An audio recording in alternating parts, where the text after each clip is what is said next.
কেউ দেখেন উঁচু কর না, উঁচু কর ভিডিও হচ্ছে।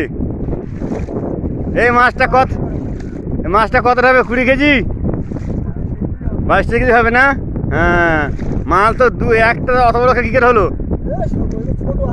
আর বড় আছে তো সেটা ছেড়ে দিছিস? এটা কত হতে পারে? এই 32 কেজি হতে পারে দুটোই না, আরো কিছু হতে পারে নাকি? জিন্দা আছে, খাওয়া যাবে তো? হ্যাঁ, কি কে খাবে? সবাই খাবে তো? কেউ বাদ যাবে না তো? এ লোক বাদ যাবে? ও লোক নুরুল খাবে তো? ও খাবে না বলতো না? হ্যাঁ খাবে তো? হ্যাঁ চলো, খাওয়া হবে। ও দুটো কার ওরা খাবে? হ্যাঁ, ওরা মানে খাবে না নাকি?